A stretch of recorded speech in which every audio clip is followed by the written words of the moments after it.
بیت الخلاء کے کچھ مستحبات ہیں،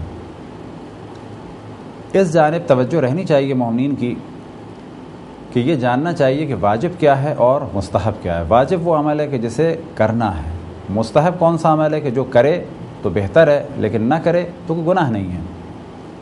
حرام کون سا عمل ہے؟ حرام وہ عمل ہے جو نہیں کرنا ہے، خداوند تبارک و تعالیٰ اس عمل سے راضی نہیں ہے، اس کو انجام نہیں دینا ہے۔ لیکن مکروہ کون سا عمل ہے؟ وہ عمل ہے کہ نہ کرو تو بہتر ہے لیکن کر لو تو کوئی حرج نہیں۔ یہ ہو گئے 4۔ 5واں کون سا حکم ہے؟ وہ ہے مباح، کرو یا نہ کرو برابر ہے۔ ہمارے عام طور پہ واجب اور مکروہ میں بہت زیادہ انسان کنفیوز ہو جاتا ہے، اسی طریقے سے مستحب اور واجب میں کنفیوز ہو جاتا ہے۔ بعض دفعہ مستحب کو واجب سمجھا جاتا ہے، بعض دفعہ مکروہ کو حرام سمجھا جاتا ہے۔ تو اب تک جو احکام بیان ہوئے یہ ٹوائلٹ کے تھے، اور جو احکام بیان ہوئے وہ تھے کہ جو واجب تھے یا یہ کہ جو حرام تھے۔ کچھ مستحبات ہیں جو بیت الخلاء کے ہیں۔ پہلے مرحلے میں ہم نے بیان کیا تھا کہ شرمگاہ کو چھپانا واجب ہے، تو وہاں پر کیا مراد ہے کہ فقط اپنا اگلا اور پچھلا حصہ چھپانا واجب ہے، لیکن مستحب یہ ہے کہ انسان اپنے آپ کو بھی چھپائے، یعنی ایسی جگہ رفع حاجت کرے کہ اس کو کوئی نہ دیکھ رہا ہو۔ واجب کیا ہے؟ فرض کریں ہم کسی بیابان میں ہیں اور ہم نے آگے پتھر رکھا ہوا ہے اور کوئی ہمیں دیکھ رہا ہے، تو کہا جائے گا کہ ہم نے اپنے آپ کو گناہ سے بچا لیا، اپنی شرمگاہ کو چھپایا ہوا ہے۔ فرض کریں یہاں پتھر ہے، یہاں بیٹھ کے ہم نے رفع حاجت کی، وہ ہمیں دیکھ رہا تھا لیکن ہماری شرمگاہ کو نہیں دیکھ رہا تھا، یہ عمل صحیح ہے۔ لیکن کہا جائے گا مستحب ہے کہ انسان ایسی جگہ بیٹھے کوئی اس کو نہ دیکھ رہا ہو۔ اسی طریقے سے مستحب ہے کہ ہوا کے رخ پہ نہ کرے، یعنی اگر ہوا اس جانب ہے تو اس جانب رفع حاجت نہ کرے۔ اسی طریقے سے مستحب ہے کہ سورج اور چاند کے رخ پہ نہ کرے۔ مثال کے طور پہ سورج اگر اس جانب ہے تو اس جانب پیشاب اور پخانہ نہ کرے، یا چاند اگر اس جانب رات کو تو اس جانب پیشاب اور پخانہ نہ کرے۔ بیت الخلاء میں داخل ہو تو الٹا قدم رکھے، یعنی جب بیت الخلاء میں داخل ہو تو کون سا قدم رکھنا چاہیے؟ الٹا قدم رکھے۔ اور جب بیت الخلاء سے نکلے تو باہر کون سا قدم رکھنا چاہیے؟ سیدھا قدم باہر رکھے اور پھر نکلے، یہ مستحب ہے۔ لیکن اگر وہ بیت الخلاء میں سیدھا قدم رکھ کے چلا جائے تو اس نے حرام نہیں کیا، کیونکہ مستحب ہے کہ الٹا قدم رکھا جائے۔ مستحب کیا معنی ہے؟ اگر کوئی الٹا قدم رکھے تو بہتر ہے، لیکن نہ رکھے تو کوئی حرج نہیں۔ اسی طریقے سے بہتر ہے کہ اپنے سر کو ڈھانپ کے رکھے۔ اب یہ سر ڈھانپنا کسی ٹوپی کے ذریعے سے ہو، کسی رومال کے ذریعے سے ہو، یا جس طرح سے ہمارے ہاں عام طور پہ قمیضیں لمبی ہیں، فرض کریں کہ بیٹھتے وقت کموڈ یا فلیش جو بھی ہو اس قمیض کو اس طریقے سے سر پہ لے آئے تو کہا جائے گا کہ رفع حاجت کرتے وقت سر کو چھپانا بہتر تھا۔ اس کے پاس نہ ٹوپی تھی، نہ رومال تھا، نہ کوئی اور چیز تھی، اس نے اپنے سر کو اپنی ہی پیچھے سے قمیض کو موڑ کے سر پہ رکھ دیا، بالآخر اس نے ایک مستحب کام پر عمل کیا۔ خواتین کے لیے کام آسان ہے کیونکہ ان کے پاس دوپٹہ بھی ہوتا ہے اور اسکارف وغیرہ بھی ہوتا ہے، تو یہ ایک مستحب عمل ہے۔ اسی طریقے سے مستحب ہے کہ جب رفع حاجت کرے تو اپنا جسم کا بوجھ بائیں جانب دے، یعنی جب بیٹھا ہے انسان کموڈ پر، یا یہ کہ جب بیٹھا ہے کسی عام فلیش پر، تو بیٹھا تو دونوں ٹانگوں سے ہے لیکن بوجھ کس جانب ہو؟ لیفٹ کی جانب، یعنی بائیں ٹانگ کی جانب بوجھ ہو، یہ عمل بہتر ہے۔ لیکن اگر رائٹ پر بوجھ دے دیا تو اس نے حرام کام نہیں کیا، بلکہ کیا کیا؟ ایک ثواب جو اس کو مل جاتا بیٹھے بیٹھے، یعنی اسی نیت سے کہ میں اللہ کی بندگی کرتا ہوں، اللہ کے حکم کو مان رہا ہوں، اور یہ حکم کس صورت میں کہ الٹی جانب بوجھ دیا تو اس کو ثواب ملتا ہے، لیکن اگر الٹی جانب بوجھ نہیں دیا تو اسے کم سے کم گناہ نہیں ملے گا۔ اسی طریقے سے چند مکروہ کام ہیں۔ وہ مکروہ کام کیا ہیں؟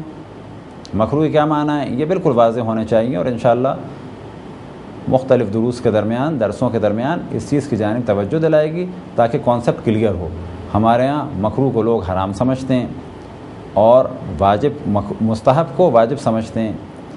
مکروہ کون سا عمل ہے کہ جس کو انجام نہ دینا بہتر ہے، لیکن اگر انجام دے دیا تو کوئی حرج نہیں۔ تو بیت الخلاء کے مکروہات میں سے ایک مکروہ یہ کہ ہوا کے رخ پر رفع حاجت کرنا مکروہ ہے۔ اسی طریقے سے چاند اور سورج کے سامنے رفع حاجت کرنا مکروہ ہے۔ مثال کے طور پہ چاند اس جانب ہو سورج اس جانب ہو تو یہاں پر رفع حاجت کرنا مکروہ ہے۔ مکروہ کے کیا معنی ہیں پھر واضح رہے کہ نہ کریں تو بہتر ہے لیکن کر لیں تو کوئی حرج نہیں۔ ہم نے یہ بیان کیا کہ چاند اور سورج کی جانب رفع حاجت کرنا مکروہ ہے، آیا اس مکروہ کام سے بچا جا سکتا ہے باوجود یہ کہ رخ ہمارا یہ ہو؟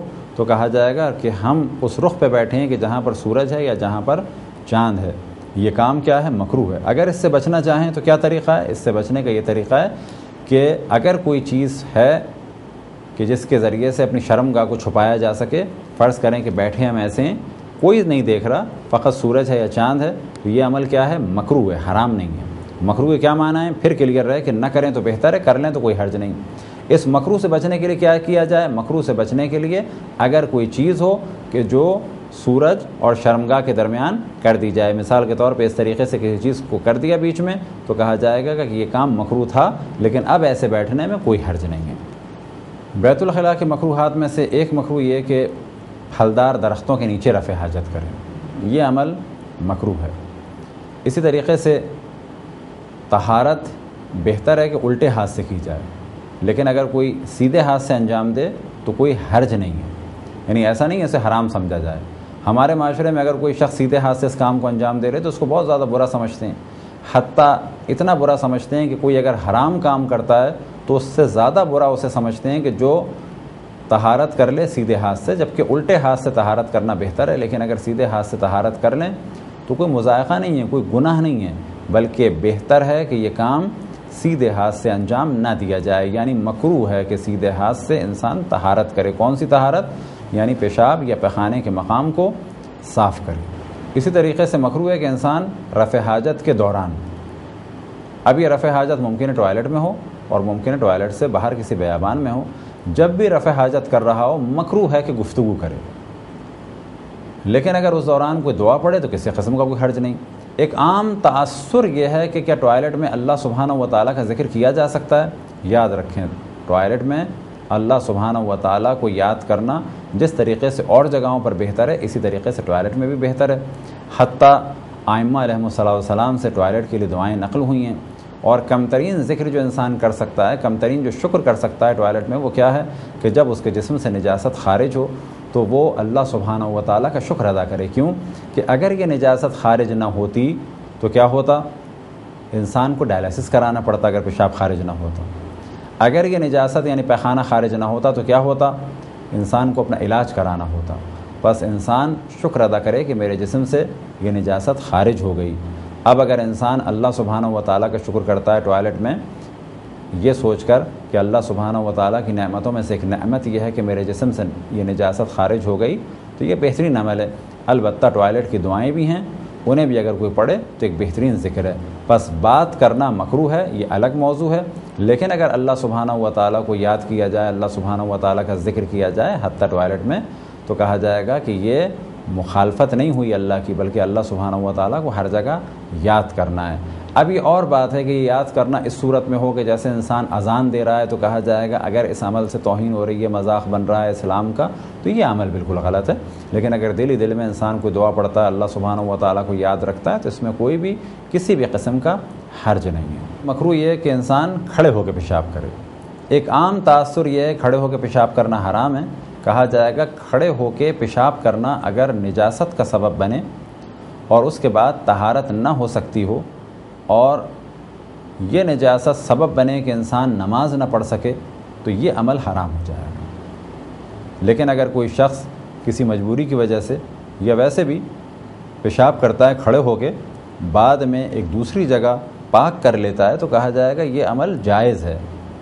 لیکن کھڑے ہو کے پیشاب کرنا چاہے بعد میں پاک کر لے یہ عمل مکروہ ہے، یعنی نہ کرے تو بہتر ہے، لیکن اگر کر لے تو کوئی حرج نہیں۔